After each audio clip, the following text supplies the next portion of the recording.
Today we're interviewing Baloo, who is a paid dungeon master who regularly frequents legendary dungeon masters. That's me. And and you do it for a living, correct? Yes. Nice. So to begin with, can you tell us a little about how you got started playing and your personal history? Yeah, you bet. So there's a lot to unpack in the personal history bit, and I forgot it last time. But let's see. I first started playing. I was 7, 9, something like that, and it was a after-school program. And at the time, it was basically modified second edition. But I didn't realize that until years later. Um, he had all kinds of fancy rules for like ambidexterity and different stat limits and initiative mechanics that do not exist, and all kinds of squirreliness. But it was a lot of fun. I still remember the worst character I ever made, and I used to have this huge thing for halfling rogues, who were terrible thieves, like awful. I liked playing mechanically, being bad at the thing my class said I should be good at almost immediately. But give me a barbarian with 7 strength and 4 con any day. All right. Just don't play Pathfinder. Huge one, huh? But said just don't play Pathfinder. What's that? Well, if you're trying to be bad at your class abilities, it's not going to happen. Right? You'll end up dead. Yeah, right. Like every game. That leads me back to personal history. I'm a big believer that the table is one of 2 things, and you can mix and match a little bit. Over here, it's a game. Over here, it's drama. And people over here are okay with making a role play decision that will mechanically kick them in the pants. People over here don't want to do that. That's like deliberately skipping a good turn in, I don't know, a game of chess. It's a stupid plan. It's going to set you back, and you shouldn't do it. And I am definitely over here. And I have a lot of friends who are definitely over here, which is like they like Pathfinder and I like XDM.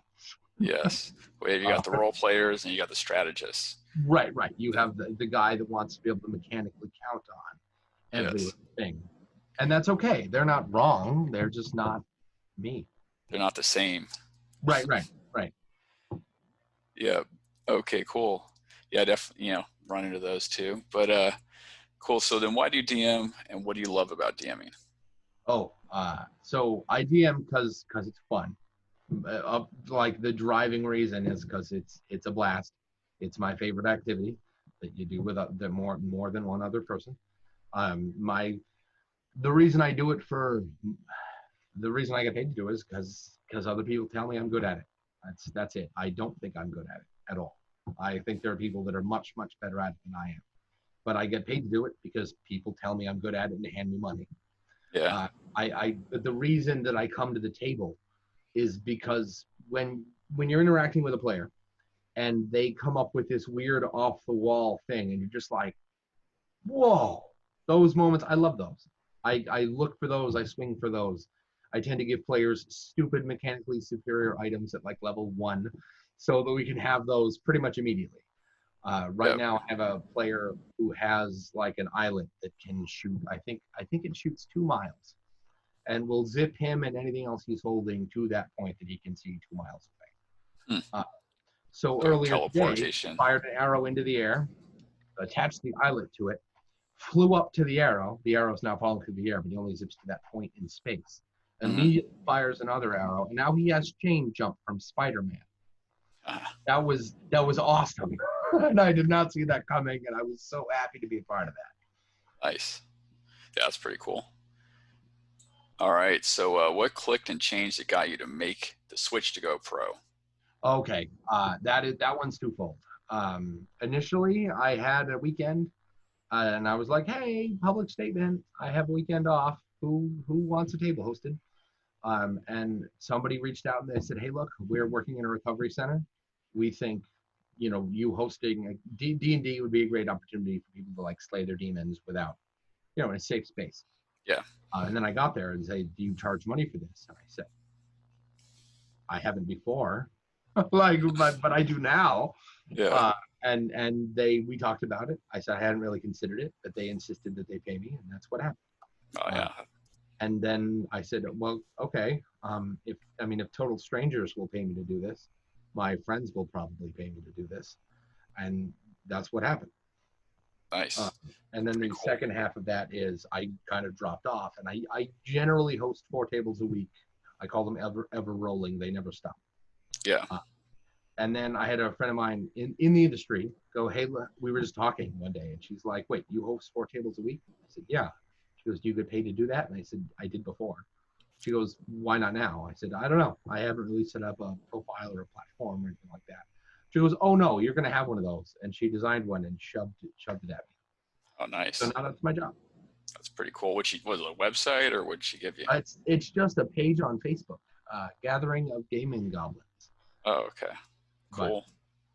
Yeah. I keep waiting for the website you made is really slick, and I keep waiting for that to move. Okay, cool. All right. So, next question. How's your life changed? And what does your personal life look like now? So my life has changed in the sense that I have a calendar that tells me what I'm doing before I'm doing it, which Hmm. is new. And Yeah. I parts of me love it. Parts of me, now I can double book, and I couldn't do that before because I didn't have plans before. Yeah. And double booking is a pain in the ass. I have yet to triple book, and I have yet to double book more than like 3 days before said double book event. So I'm getting better about it. My Nice. personal life is the same as it was. My wife and I have been together for what 13 years, something like that, and that hasn't changed anything. Cool. All right. I have the same old friends. I have the same old house. I just work from home now. Yeah. That's pretty cool, though. I mean, there's some people nowadays who, are struggling to find things to do, basically, Yeah, yeah, because not everybody can work from home at every job. right. I have friends who work in actually a friend of mine works in the town over. He works at GameStop and Market Basket, which is a local grocery store, Mm, like both at the same time. And I yeah. just, it sounds terrible. Right. He's also anti-human. Like he's not a people person at all. So I feel like 2 retail jobs is a terrible plan for him. He should be in a cubicle somewhere analyzing complicated math. Yeah. I mean, that is kind of funny because, Man, he hates people. yeah, you get paid a lot more to do that too. Sit in a Hmm. cubicle and analyze math. Right, right. I was like, man, you should be sitting in a cubicle somewhere in a really nice chair so your back doesn't get ruined, crunching like millennium math puzzles for buku money. You don't have to see anybody, Yeah. but not him. Well, all right.